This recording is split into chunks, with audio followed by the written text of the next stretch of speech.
बोलता है आज के लिए इतना काफी है। वो बोलती है आज के लिए, आज रात के जहाज पर होने वाली पार्टी में आप आनंद लीजिए। वो बोलती है रुको, ये कैसे पता कि मैं सीफोर्ड की पार्टी में जा रही हूँ। पर वो तो चला गया। वो जानता है कि मैं कौन हूँ, पर वो कौन हो सकता है। फिर सीन कट होता है। वो तो सच में बहुत गुस्से में लग रहा है। एल्फ्रेड बोलता है मैंने तुम्हें कहा था कि मेरे लौटने तक तुम इंतजार करना। लो अब इसका शुरू हो गया है भाषण। फोर्ड बोलता हालांकि राक्षसों की संख्या बढ़ गई है, क्या हो जाए किसी को नहीं पता। इस तरह बिना बताए अकेले मत गायब हो जाया करो। वो बोलते एल्फ्रेड बोलता है वो क्या नजर है। बोलती है नहीं, बस तुम्हारे आवाज में सच में चिंता झलकती थी। मुझे यकीन था कि मुझे डांटा जाएगा। अभी भी वो घटना को लेकर नाराज है। सिर्फ लाइब्रेरी गया था और तुम किताब के शौकीन टाइप नहीं लगते हो।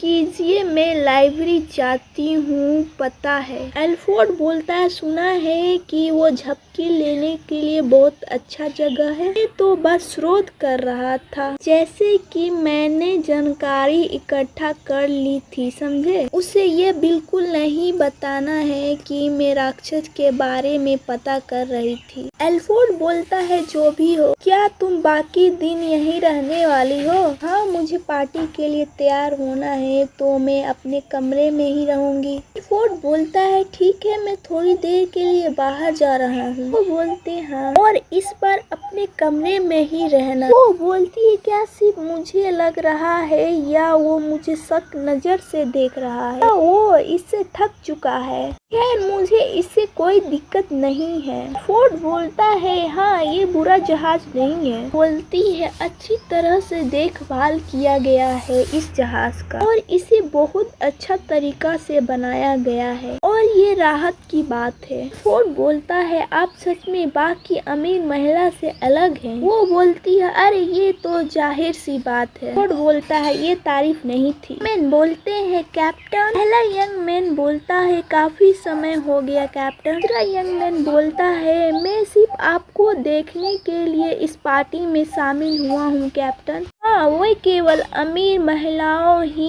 एल्फ्रेड के पीछे नहीं है। लगता है इसमें थोड़ा और वक्त लगने वाला है। मेरे निकलने का वक्त आ गया है। फिर मिलते हैं। एल्फ्रेड बोलता है रुको। बोलते हैं कैप्टन सुनिए हमारी पिछली मिशन के बारे में। अगर मैं यहाँ रुकी रहूंगी तो उनके लिए रुकावट हो सकती है, लेकिन फिर भी मैंने कभी नहीं सोचा था कि एल्फ्रेड इतना लोकप्रिय होगा। वे अपने सोल्जर लोग के साथ सख्त है। मैंने सोचा था कि वो उन्हें नापसंद करेगा, लेकिन वे ऐसा नहीं था। वो वास्तव में उसका सम्मान करता है। अब फिर से सबकी मुलाकात होगी। वो देखो काउंट क्लेयर है और एल्फ्रेड द्वारा अनदेखा किया जाने वाला कितने अकेले लग रहा है। क्लेयर बोलती है माफ कीजिए, जैसे मुझे कोई फर्क नहीं पड़ता है कि वे मुझसे बात करते हैं या नहीं। पहले जो हमदर्दी दिखा रहे थे वो सब कहाँ गायब हो गया। सब लोग मेरे बारे में बुरा कह रहे हैं। मुझे कुछ करना होगा, नहीं तो मेरा गुस्सा फट जाएगा। और ब्लू ड्रेस वाली लड़की उसे गिरा देती है। क्लेयर बोलती ओ नहीं। येलो वाली लेडी बोलती है ये शर्मनाक की बात है। ब्लू ड्रेस वाली लेडी बोलती है ओ माय। वो उस पे जूस गिरा देती है, बोलती है सॉरी। क्लेयर बोलती है ये हाल ही में मेरे साथ बार बार हो रहा है, और नहीं किसी भी पार्टी या सामाजिक समारोह में लोगों पर जूस गिराना ये शर्मनाक की बात है। अगर ये बार बार हो रहा है तो इसका मतलब है कि कोई इसकी योजना है या वो जानबूझ के कर रहा है। ब्लू ड्रेस वाली लेडी बोलती है तुम्हें पता नहीं होगा क्योंकि तुमने अभी हाल ही में शुरुआत की है। ऊंच समाज में कुछ अलग नियम होते हैं। यह उन लोगों के सीखने के बारे में है जो अपनी जगह नहीं जानते। क्लेयर बोलती है इसलिए तो हर जगह दयालु लोग मुझे सिखा रहे हैं, और बिल्कुल अल्डोप सभी के बीच बहुत लोकप्रिय है। लेडी बोलती हाँ सही कहा, वो सबसे अच्छे राजकुमार हैं, हर किसी को दिल को जीतना जानते हैं। सबसे खास बात यह है कि वो उन्हें इतना लोकप्रिय प्रिय बनाता है। फिर बोलती है एवरी लेडी। लेडी बोलती है वो न केवल सुंदर है लेकिन वो तलवार के साथ उनकी काबिल तारीफ की बात और उन्हें खास बात बनाती है। क्या आपको नहीं लगता है कि उनकी कला को वो दिल जीत लेता है? युवा होने के बावजूद भी सैन्य उपलब्धि उनकी गिनती के बाहर है और ऐसा लगता है कि उनकी रणनीति और नीति क्षमता भी काबिल तारीफ है। पिछले कुछ साल पहले पड़ोसी देश के साथ युद्ध में जहां एल्फोर्ड थे वहां पर कोई भी सेना नहीं मर बोलती है वही तो एल्फोर्ड को हीरा नाइट का खिताब दिलवाया। लेडी बोलती है आखिरकार लोग उनकी ताकत और कौशल के बारे में जानते हैं लेकिन उनकी कमाल उनकी दया और नाक प्रिय में है। क्लेयर अपने मन में बोलती है तुम तो बिना पूछे ही बहुत सारी बातें कह गए। आश्चर्य है कि क्या यह आपकी उत्तेजना जैसी है? लेडी बोलती है अरे सुनो, क्या तुम मेरी बात सुन रहे हो? क्लेयर बोलती है हाँ मैं सुन रही हूँ। ठीक है, सच में यही वजह है कि गवार लोग ध्यान से सुनो। एग्जाम्पल के लिए युद्ध समाप्त होते ही ये अब भी चल रहा है। सीमा से वापस आते समय जहाज पर 800 यात्री जब हमले की आकाश में फैले हुए थे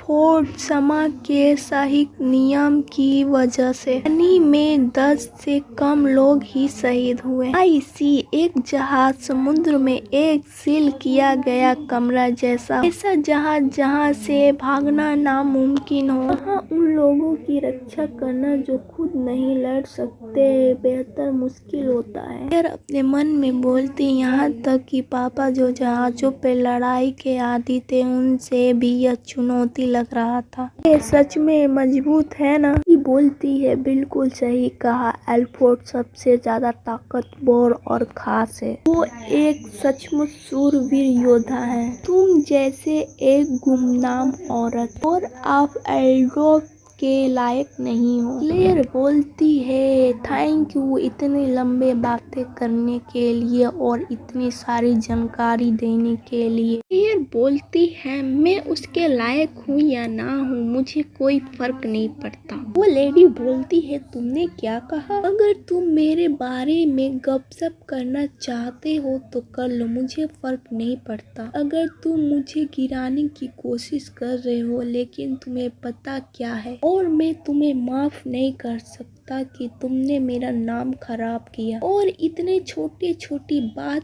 के लिए तुमने इतना शानदार जहाज खराब कर दिया। मैं इसे कभी माफ नहीं कर सकता। वे सच में क्रू ने आज रात के लिए कितनी मेहनत की थी, तुमने इसे बर्बाद कर दिया और आपको उस पर विचार करना चाहिए था। एल्फोर्ड बोलता है आप क्या कर रहे हैं? वो लेडी बोलती है एल्फोर्ड मैं आपके लिए यहाँ हूँ। एल्फोर्ड बोलता है मुझे लगा कि आप चुपचाप इंतजार कर रहे हैं। क्लेयर बोलती मुझे माफ कर दीजिए लेकिन हमेशा की तरह इसमें आपकी भी थोड़ी गलती थी। लेडी बोलती है उसके साथ क्या है? इतनी अकड़ दिखा रही है जबकि वो बिजनेस करने आई है और एक वो कुलीन महिला है। एल्डोफ देखो ये तुच्छ महिला है। एल्डोफ बोलता है ये तुम्हारे लिए तुच्छ हो सकती है लेकिन कम से कम वो ऐसी महिला नहीं है जिससे तुम निपट सको। थोड़ा डर जाती है और बोलती है एल्डोफ इसलिए बेहतर होगा कि फालतू हरकत मत करना।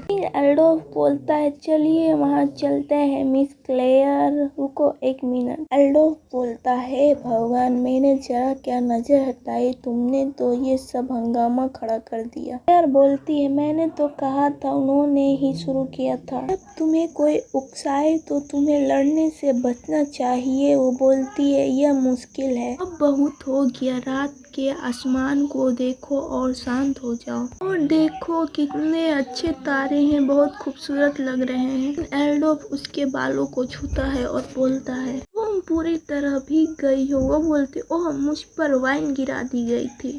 क्या कह रहे हैं, इससे निपटने के लिए इसका उपयोग करें। वो बोलती है थैंक यू। पता चला वो उम्मीद से कहीं दयालु है। अरे क्या तुमको नहीं लगता है कि बिल्कुल काला समुद्र अपनी एक खास रहस्य चमक छोड़ रहा है। मुझे दिन में जब सूरज की रोशनी में समुद्र चमकता है तो मुझे नज़ारा बहुत अच्छा लगता है, लेकिन मुझे रात के समुद्र का वो रूप भी पसंद है, जैसे वो सब कुछ निकल जाने को तैयार हो और फिर भी रात में पहरा देना मुश्किल होता है क्योंकि मुझे ज्यादा सख्त रहना पसंद है। फोर्ड बोलता है तुम कब से डाकू समुद्र बन गए? जब मेरे पापा ने मुझे बनाया, तब से जब से मैं 6 साल की थी। लोग बोलता है क्या तुम्हें जबरदस्ती समुद्र डाकू बनाया गया था? वो बोलती है बिल्कुल नहीं, यह मेरा अपना फैसला था। मैं बस जल्दी बड़ा होना चाहता था। मैंने जहाज से जुड़ी हुई हर चीज सीखने के लिए बहुत मेहनत की। तो ये दूसरे समुद्र लुटेरों के साथ लड़ाई में अहम भूमिका निभा चुकी हूँ। वो बोलता हूँ लड़ाइया? एक बच्चा जो मुश्किल से 6 साल का था। हाँ बिल्कुल, मैं टेबल पर चढ़कर दूसरों पर सेब फेंकती थी। मेरा निशाना हमेशा सही होता था, तुमको पता है? लोग बोलता ये तो चमकदार है कि तुमने मारा नहीं। खैर जब तक मैं कैप्टन नहीं बन जाती तब तक मैं मरूंगी नहीं, और तुम बार बार मौत के मुंह तक पहुंच जाते हो। ये काबिल तारीफ है कि अब तक जिंदा हो। ना पड़ेगा कि मैं वाकई प्रभावित हूँ। लोग बोलता है ये कोई तारीफ की बात नहीं थी। लोग हमें वापस जाना चाहिए। तो बोलता है क्या आप वेल से बात नहीं करना चाहते?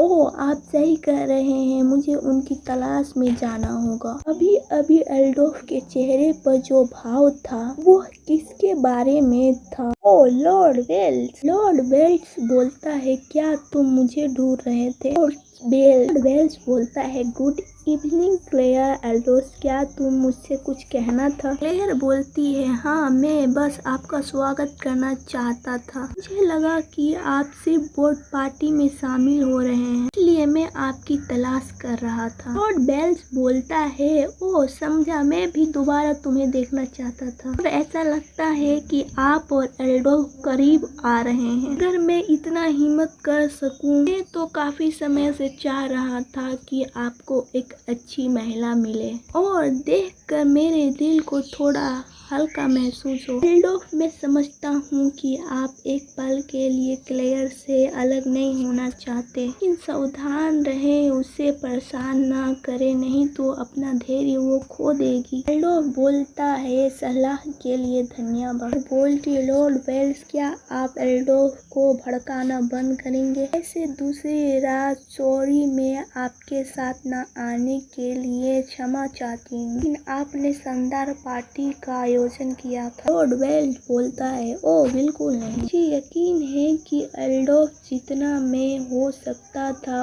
उसमें कहीं बेहतर कार्ड था। क्लेयर दबी हुई आवाज में बोलती है यदि आप बुरा ना माने तो मुझे कभी कभी समुद्र डाकू शिकार में आपकी उपलब्धि के बारे में सुनना अच्छा लगेगा, लेकिन अभी आप जिन गैर समुद्र लुटेरे से पूछताछ में व्यस्त हैं, मैंने इसका उल्लेख किया तो क्या यह जबरदस्ती महसूस हुआ? वेल्स बोलता है चिंता करने की जरूरत नहीं है, मेरे संधार स्थलों के समर्थ के दौरान मैं बहुत जल्दी उनकी महारानी को कोई अच्छा खबर सुना सकता हूँ। क्लेयर बोलती है क्या गुड न्यूज? नहीं, नो वे। क्या रानी गुलाम के बारे में कुछ उजागर किया है? मैं नौसेना को हमेशा आगे नहीं निकलने दे सकता, मुझे उस कैप्टन से जल्दी पूछताछ करनी होगी। लॉर्ड वेल्स बोलता है क्लेयर क्या कुछ गड़बड़ है? क्लेयर बोलती है नहीं, कोई गड़बड़ नहीं है। एल्फोर्ड बोलता है यह मानते हुए कि वो इतने बड़े पैमाने के समुद्र का डाकू है, आप काफी तेजी से जांच करने में सफल रहे।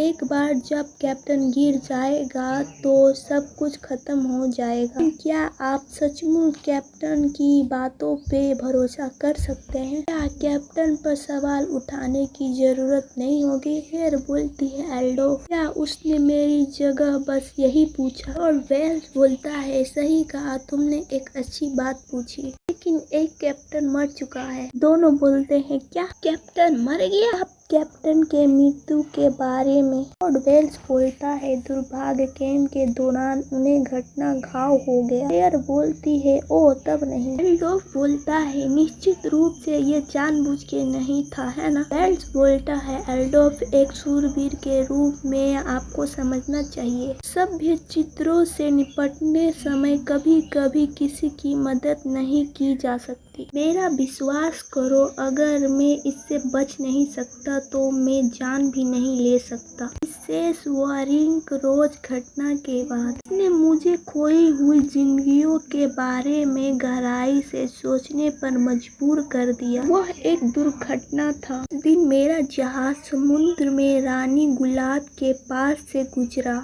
मैं दूर से लोगों को डेक पर हंसते हुए देख रहा था और मैंने उसको शांत किया, रक्षा के लिए खुद को मजबूत किया और उसके बाद आने वाले यात्रियों को नहीं देखा। ये बहुत आश्चर्य की बात थी। एक शूरवीर का मुख्य नायक के लड़ने के लिए निहित है, फिर भी मैं उनकी रक्षा नहीं कर सकता। लोग बोलता है ये तो गलत बात है ना? बोलती है हाँ, बस मेरे दिमाग में कुछ है। फिर थोड़ा भूकंप आ जाता है। लोग बोलता है तुम ठीक से खड़े नहीं हो सकते क्या? यार बोलती है मुझे माफ कर दे, इसके लिए धन्यवाद। यार वो क्या घटना था? क्या हम इधर उधर भागे? नहीं, मुझे नहीं लगता है कि यह इधर उधर चल रहा है। मुझे इस बारे में बुरा महसूस हो रहा है। लोग बोलते हैं ये क्या है? ये नहीं हो सकता, तो एक राक्षस है, एक राक्षस आ गया है। बोलते हैं नहीं ये नहीं हो सकता। यार बोलती है आग से प्रति अंडे भी नष्ट हो जाएंगे। वो राक्षस उसको गिरा देता है लैंप को, पूरे जहाज में आग लग जाती है। वो बोलते हैं ये एक आग है, जल्दी से खाली करो। दूसरे लोग बोलते हैं जल्दी खाली करो नहीं तो समुद्र से कूद जाओ। बोलती है ये बहुत बुरा हुआ। राक्षस और आग के कारण सभी लोग घबरा रहे हैं। लॉर्ड वेल्स बोलता है आप लोग टेंशन ना ले, अंधी नावों की जांच करें, यात्रियों लोग को सुरक्षित रखें और उसे बचाइए। वो बोलता है यस सर। बोलती है सर वेल्स नहीं, यदि आप इस स्थिति में से कहते हैं राक्षस नौकरें। वेल्स बोलता है ये सही है, हम जीवन राक्षस नौकरों से बच सकते हैं। हर कोई जल्दी करो, चलो यहाँ से चलो जाओ, मेरे रास्ते से बाहर कदम। बोलते हैं मैं पहले बाहर आ रहा हूँ। नहीं मैं पहले बाहर आ रहा हूँ, ये भयानक है। फिर बोलती है इस दर पर चोट लग सकती है, शायद मौत भी आ सकती है, मुझे कुछ करना होगा। लेकिन अब क्या कर सकते हैं, केवल एक बूढ़ी बेटी के रूप में। परंतु अगर मैं बहुत ज्यादा खड़ा रहा तो उन्हें एहसास हो सकता है कि मैं एक समुद्री डाकू हूँ। कैप्टन प्लीज जल्दी से भाग जाओ। कैप्टन बोलता है मूर्ख, ऐसे कैप्टन का क्या फायदा जो पहले जहाज छोड़ दे, यात्रियों की सुरक्षा करना मेरा कर्तव्य है। बोलती है ये सही है, जहाज पर सवार सभी लोगों को खतरे से बचाना कैप्टन का मिशन होता है। मैं कैप्टन का परीक्षा देने का भी हकदार नहीं हूँ। वो कुछ देखती है, बोलती है वो तो किसी ने घबराहट में इसे गिरा दिया होगा। फोर्ड अपने साथियों से बोलता है घायल लोग को निकालने में आप लोग मदद करें। वो बोलता है जी सर। और क्लेयर से बोलता है अब आप किस चीज की योजना बना रहे हैं? क्लेयर बोलती है ओ चिंता मत करो, मेरा किसी को इरादा नहीं है मारने का, मुर्दा यह नहीं है। फिर क्लेयर हवा में फायर करती है, ढिच क्यों? सभी लोग तुम लोग मरना नहीं चाहते हो तो तुम लोग मेरी बात सुनो, कोई ऐसा वैसा काम ना करे, शूरवीर की बात माने और लाइन में खड़ा हो जाए। ओल्ड मैन बोलता है तुम कौन हो, हम तुम्हारी क्यों बात माने, हम एक महिला की बात क्यों सुने? फिर से फायर करते ढिच क्यों?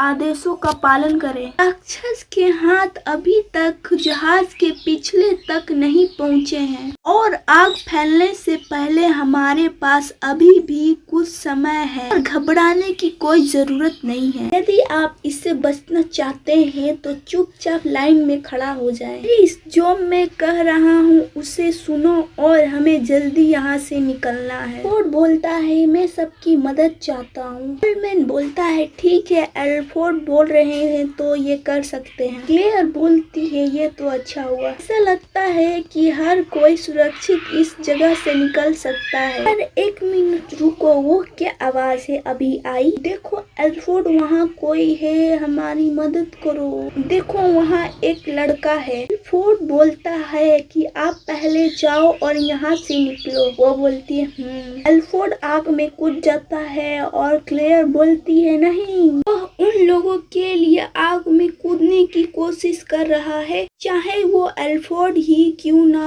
हो। आग की लपेट में घिरे पर भी वो बचकर बाहर नहीं निकल आएगा। वो इतना लापरवाही क्यों कर रहा है? नहीं, अब उस बारे में सोचने का कोई समय नहीं है। क्या मैं कुछ नहीं कर सकता? वो कुछ देखती है, बोलती है मुझे करना होगा। फिर वो ड्रम को गोली मार देती है। फिर आग थोड़ा शांत हो जाता है। एल्फ्रेड बोलता है धत तेरी की चिमनी के बारे में आसपास। क्लेयर बोलती है एल्फ्रेड बोलता है क्लेयर बोलती है ये बहुत अच्छी पार्टी थी, है ना, लेकिन मुझे खुशी है कि सब लोग बाहर निकल गए। एल्फ्रेड उसके हाथों को देखता है। क्लेयर बोलती है देखो एल्फ्रेड, मैं जली नहीं। ओह, मैंने तुम्हें टूटे हुए अंडे के छिलके से बना हुआ एक पाउडर लगाया था, लगता है उसमें सही तरीका से काम किया। क्या आप ठीक है? तुम कहीं जले नहीं ना? एल्फ्रेड बोलता है इसे रोको, मैं जला नहीं। एल्फ्रेड मुझे लगा कि मैंने आपको गलत समझा होगा। आप जानते हो मुझे ऐसा लगता है कि आप ऐसे व्यक्ति हो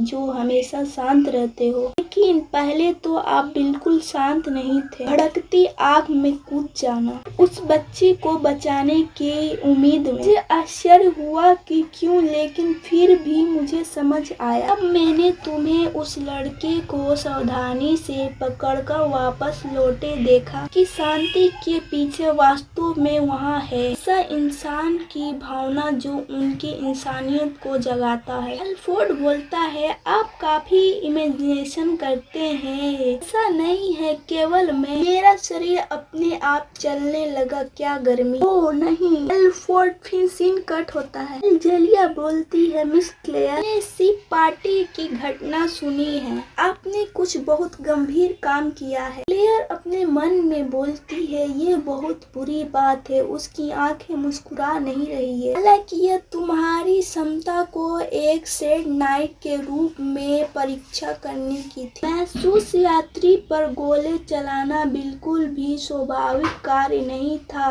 क्लेयर बोलती है मुझे बहुत अफसोस है, मुझे क्या करना चाहिए? ऐसा लगता है कैप्टन में फेल हो गई। जेलिया बोलती है यद्यपि यह भी एक सच्चाई है, आपने सभी लोगों का मदद किया और उसे सुरक्षित लाया, इसलिए सजा के तौर पर तुम्हें एक दिन के लिए नाइट किले में बंद किया जाता है। क्लेयर खुशी से बोलती है बहुत बहुत धन्यवाद, इस अब अधिक सावधान रहे। वो बोलती है अच्छा हुआ कि मैं परीक्षा से असफल होने से बच गया। पूरे दिन बाहर निकलना बहुत कठिन है, परीक्षा में बस 1 महीना रह गया है। एल्फ्रेड बोलता है इतना उदास चेहरा मत बनाओ, यह बिल्कुल भी 1 महीना के लिए शोभा नहीं देता। मैं आपसे भावों के बारे में सुनना चाहती हूँ। लेडी हैरियट बोलती है भगवान, क्या तुम दोनों फिर से लड़ने लगे? यह हो सकता है कि आप टूटने के कगार पर हैं। क्लेयर अपने मन में बोलती है एक और महिला का लक्ष्य एल्फ्रेड है। एल्फ्रेड बोलता है हम बस मजाक कर रहे थे, चिंता करने की कोई जरूरत नहीं है लेडी हैरियट मिरल। क्या ऐसा लगता है, लेकिन ये तो समय का बात है ना, जब आप उससे ब्रेकअप कर लेंगे। या तुम आगे से साथ में खेलने नहीं आओगे? क्लेयर बोलती है यदि वो मार्शल की बेटी है तो उसे एल्फ्रेड के सामने आना चाहिए, तो एक मार्शल ही है ना, तो फिर वह इतना ऊंचा और ताकतवर भाव क्यों कर रही है? क्या कूलिंग को एक दूसरे के पद में सम्मान नहीं करना चाहिए? और बोलता है मैं थोड़ा चिंता हूँ, लेकिन अपने रिश्ते को नहीं तोड़ना चाहता और मैं आपके साथ नहीं जाना चाहता। क्लेयर अपने मन में बोलती है ब्रेकअप करने का कोई इरादा नहीं है। यह बिल्कुल झूठ है, लेकिन मुझे लगता है कि मैं यहाँ खेलूंगा और मैं इसका साथ दूंगा।